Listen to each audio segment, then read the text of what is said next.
¿Qué tal? Buen día. En este video tutorial les vamos a enseñar a resolver unos ejercicios de medidas de posición, tendencia central, asimetría, kurtosis, así como el teorema de Bayes.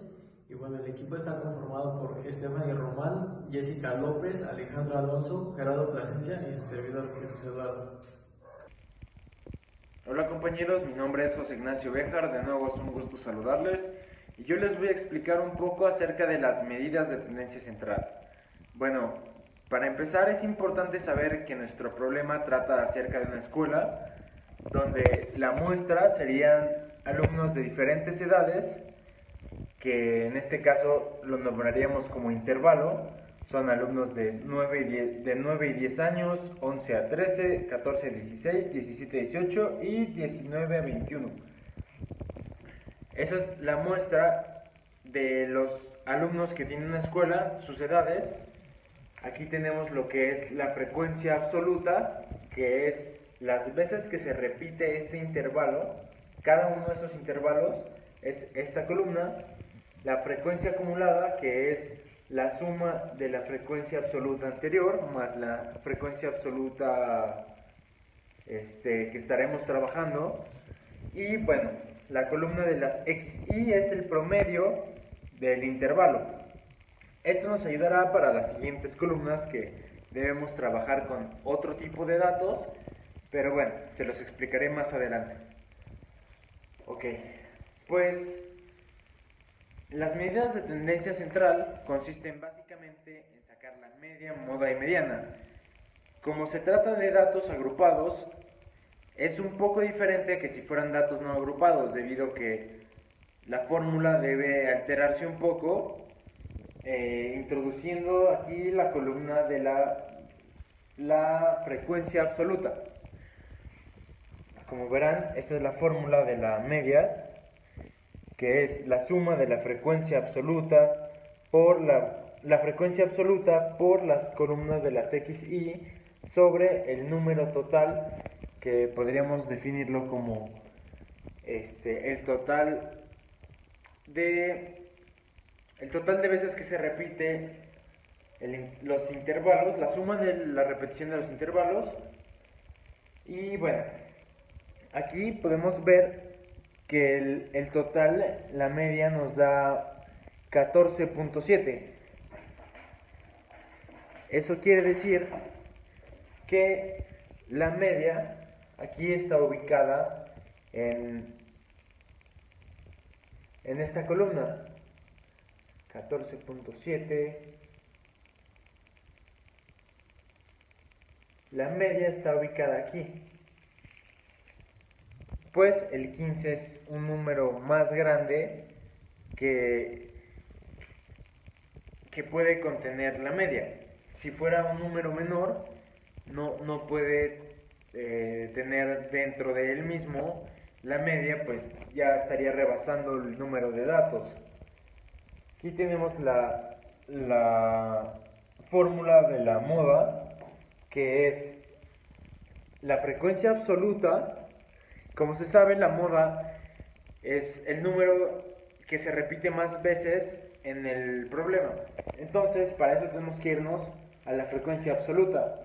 Buscar el número más grande, que quiere decir que es el número que se repitió más veces, que identificaríamos como la moda.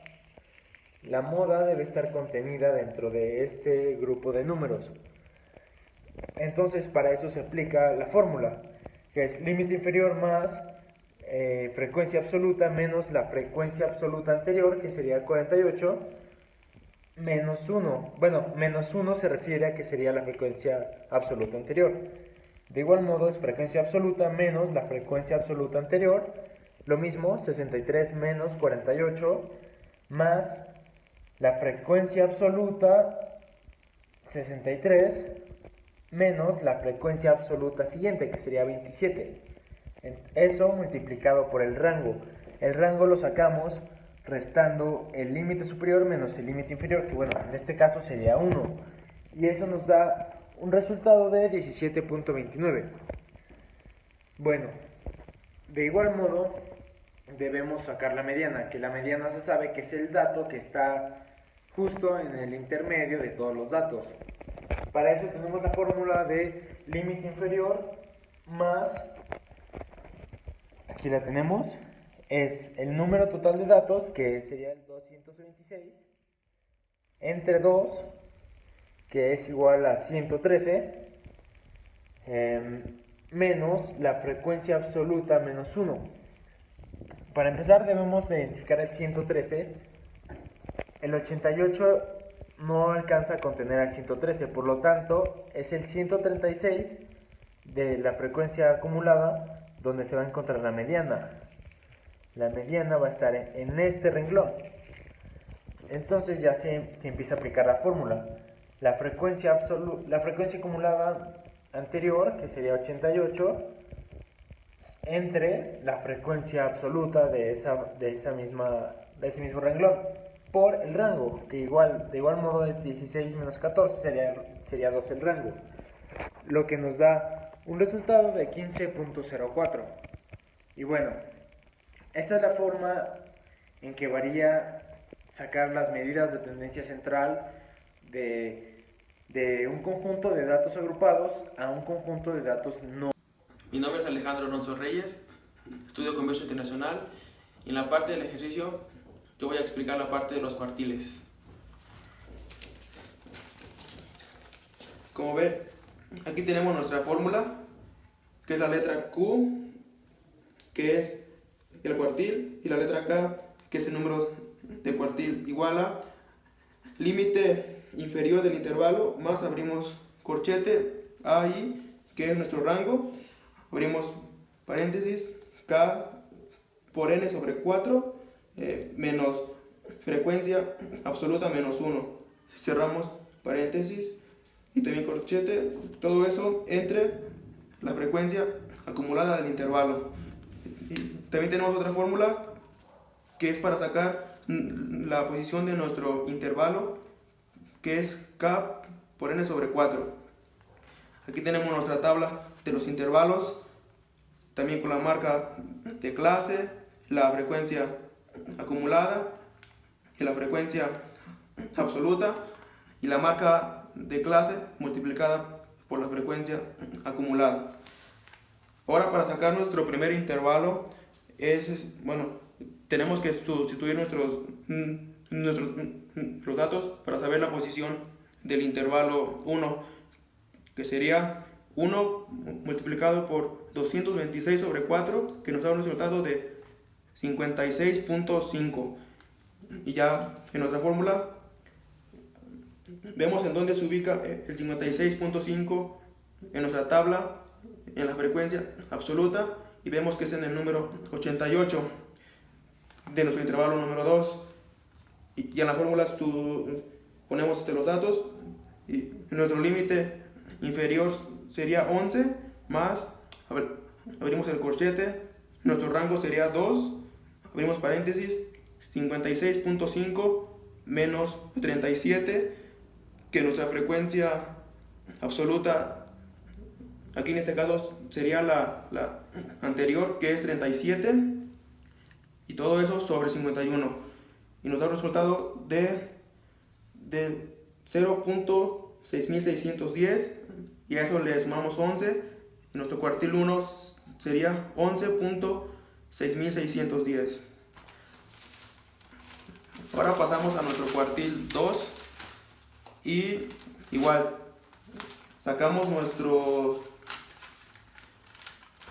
la posición de nuestro cuartil, que es 2 por 226 sobre 4, y nos da el resultado de 113.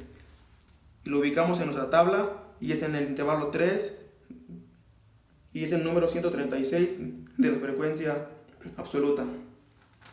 Y ya ponemos los datos en la fórmula, y aquí nuestro límite inferior sería 14, más abrimos el corchete, el rango sería 2, abrimos paréntesis, 113 menos 88, que es el número anterior en nuestra frecuencia absoluta, y eso entre 48 que es nuestra frecuencia acumulada de nuestro intervalo. Y eso nos da resultado de 1.0416, y a eso le sumamos 14, y nuestro cuartil 2 tenemos un resultado de 15.0416. Y ya para terminar, tenemos nuestro cuartil 3.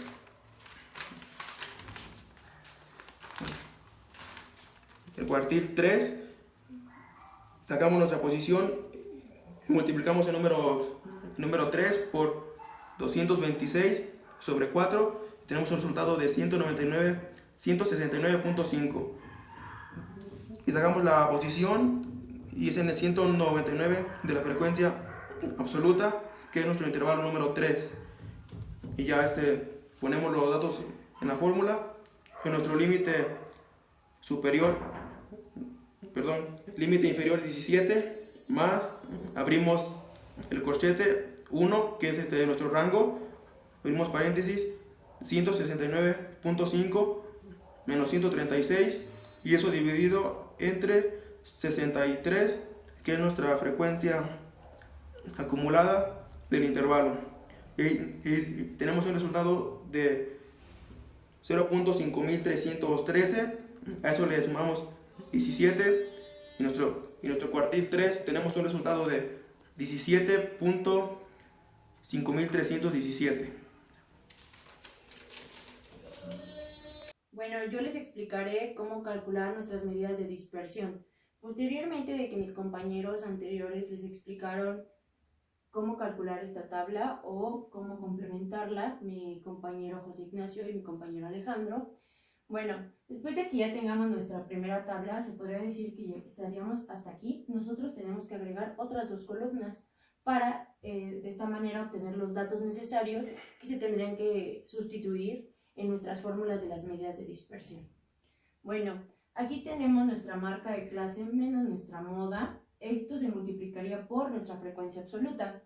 En este caso, este pedacito de la fórmula ya la tenemos aquí, que son 5.2168. Bueno, esto lo vamos a multiplicar por nuestra frecuencia absoluta, que son 37. Y nos da un resultado de 193.0216. Ese sería un ejemplo, lo cual se tiene que hacer paso a paso. Digamos, por ejemplo, aquí estos 2.71 se tiene que multiplicar por los 51, nos da 138.55, así sucesivamente con cada uno de nuestros datos. Este se multiplica por este y así, hasta que tengamos el resultado final, que sería la sumatoria de todos nuestros datos en esta columna. En este caso nos da 663.16. Y en esta otra columna tenemos como lo mismo de aquí. Si se dan cuenta, es la misma fórmula que se encuentra justo aquí. Lo único que cambia es que este sería el cuadrado y posteriormente se multiplicaría por lo mismo, que son 37. Pues así posteriormente en cada uno de estos. Este igual, por ejemplo, en este otro, este se eleva al cuadrado, después de eso se multiplica por nuestra frecuencia absoluta y nos da un resultado de 376.43. Se hace con todos y cada uno de nuestros datos hasta llegar al resultado final, que sería 2628.876106. Bueno, ya que tengamos esta tabla completada y mis compañeros, como ya sabemos, ya calcularon lo que es media, moda y mediana, para posteriormente poder reemplazarlo en nuestras fórmulas. La primera fórmula que vamos a utilizar en las medidas de dispersión es desviación media. Para esto vamos a utilizar el resultado que nos dio en la primera columna que nosotros calculamos, que es 663.16. Esto se va a dividir entre el resultado de nuestra columna de la frecuencia absoluta, que en otras palabras es nuestro número total de datos, que son 226. Nos va a dar un resultado de 2.93433628.3. Este sería nuestro resultado final de nuestra desviación media. Posteriormente continuamos con varianza, que en este caso vamos a utilizar el resultado de nuestra segunda columna, la que nosotros calculamos, la sumatoria de esa columna. De igual manera se va a dividir entre nuestro número total de datos y nos da 11.63219516, nuestro resultado final. Y desviación típica, que a este resultado de varianza es el mismo resultado, solo que con raíz, y nos da 3.41060041. Y por último tenemos el coeficiente de variación de Pearson. En este caso utilizaremos el resultado de nuestra desviación típica entre lo que sería nuestra media. Nuestra media anteriormente ya calculada, pues nos va a dar 0.2317487776. Esto, como lo queremos en porcentaje, lo tenemos que multiplicar por 100 para que nos dé un total de 23.17487776. Bueno, de mi parte sería todo. Muchas gracias. Soy Jado Plasencia y a mí me toca poner la parte de asimetría. Para asimetría ocupamos el coeficiente de Fisher, Bonley y Pearson.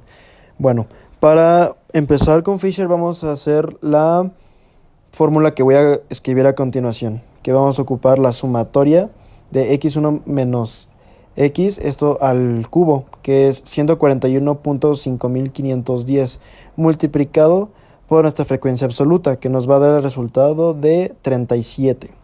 También todo esto va a ir sobre nuestro valor final, que es de 226, por nuestra varianza, que también va a ir al cubo, que es 39.8614. Todo esto, primero haciendo los paréntesis, queda 9008.6764 y arriba de ello va 5237.387, dándonos el resultado de 0.5813. Para el coeficiente de asimetría de Bonley vamos a ocupar la misma fórmula, que es cuartil 3 más cuartil 1 menos 2 veces cuartil 2.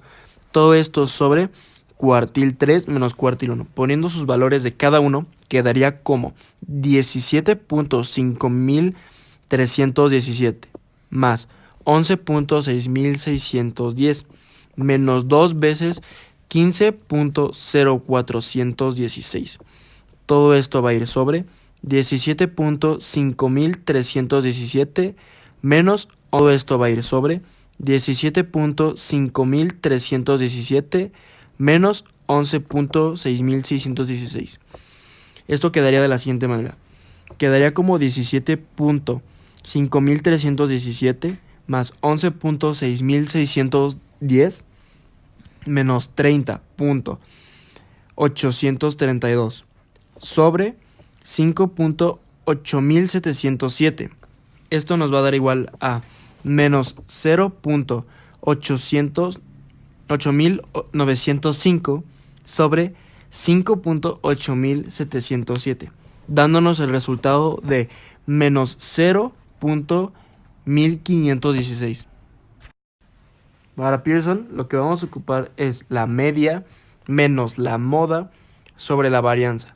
Poniendo los mismos valores, sería 14.7168 menos 17.2941. Todo esto sobre 3.4106, dándonos el resultado de menos 2.5775 sobre 3.4016, sacando el resultado de menos 0.7557. Cada uno de nuestros coeficientes de asimetría tienen sus propias gráficas. Por ejemplo, para el caso de Fisher, nos va a decir que siempre que sea positiva se va a cargar hacia el lado derecho. Como el resultado de Bonley y de Pearson fue negativo, eso va a decir que se va a cargar hacia la izquierda. Estamos procediendo a terminar de hacer las gráficas negativas. Bueno, en Fisher, como es positivo, nuestra media se va a cargar hacia el lado derecho. Fisher siempre va a estar cargada del lado derecho y vamos a marcar que es positiva. Para el caso de Bonley nos vamos a fijar sobre los cuartiles. Para el caso de Bonley vemos que cuando Bonley es menor a 0, quiere decir que el cuartil 3 siempre va a estar pegado al cuartil 2. Entonces, como es negativa y la pendiente va hacia la izquierda, cargamos todos los cuartiles del lado izquierdo. Y vamos a marcar de color rojo, que es negativa.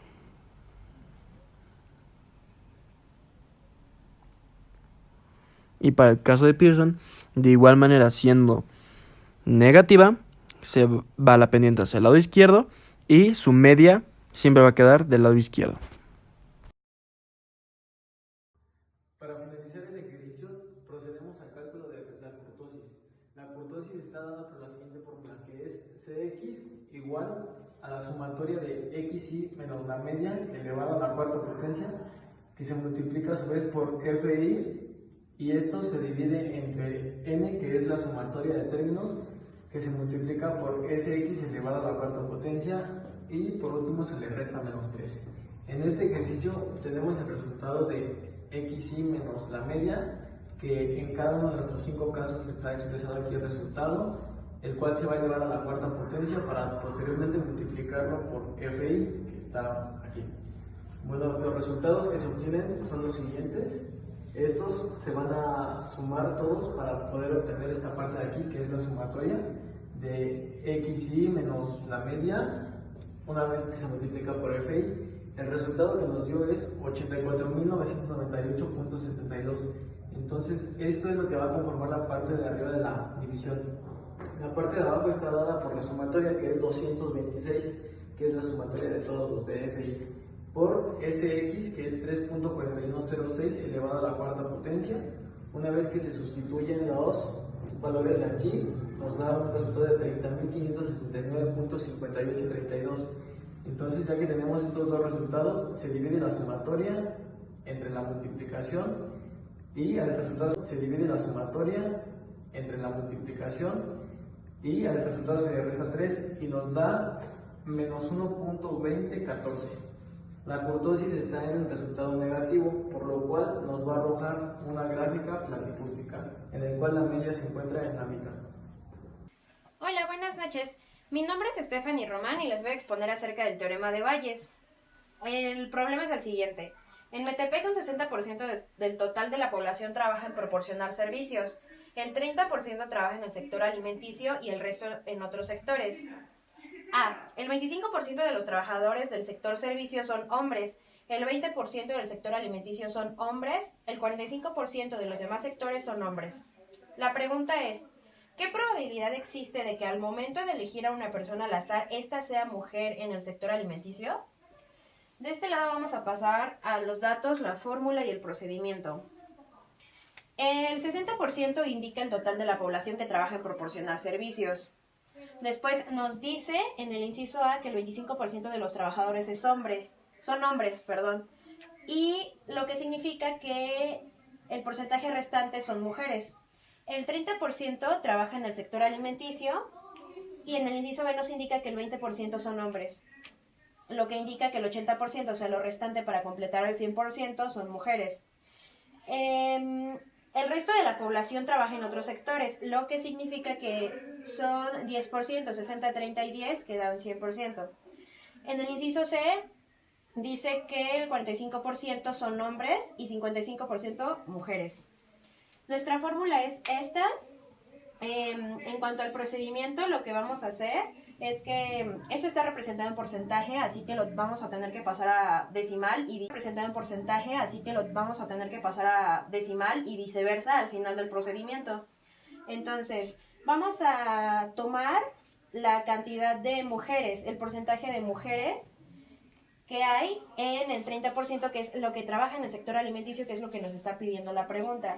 Entonces, lo que nos indica es que de este lado se encuentra el evento A y de este lado el evento B. Ambos están relacionados.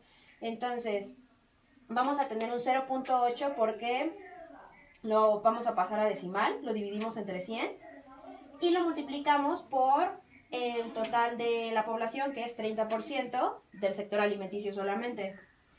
Vamos a multiplicar y luego vamos a dividir. Todos los eventos. El evento B es este y este respecto al evento A. Entonces, tenemos un 0.75 por 0.6 del total de la población que trabaja en proporcionar servicios. En la segunda parte tenemos del 30% que trabaja en el sector alimenticio, que es lo que nos interesa. Y después 0.55 y 0.1, que es de esta parte, que es el resto de personas que trabajan en los demás sectores. Entonces, realizamos esta operación y tenemos de resultado 0.322147. Y como les indicaba anteriormente, esto está indicado en decimal, así que lo tenemos que multiplicar por 100 para que obtengamos el porcentaje, que es la probabilidad del total de la población que trabaja en proporcionar servicios. En la segunda parte tenemos del 30% que trabaja en el sector alimenticio, que es lo que nos interesa. Y después 0.55 y 0.1, que es de esta parte, que es el resto de personas que trabajan en los demás sectores. Entonces, realizamos esta operación y tenemos de resultado 0.322147. Y como les indicaba anteriormente, esto está indicado en decimal, así que lo tenemos que multiplicar por 100 para que obtengamos el porcentaje, que es la probabilidad, que es la respuesta a la pregunta. Lo multiplicamos por 100 y tenemos 32.21%. Así que esa es la respuesta. La probabilidad que existe en que al momento de elegir una persona al azar esta sea mujer, en el sector alimenticio solamente es del 32.21%. No. ¿Qué le hago? Pone rojo. No.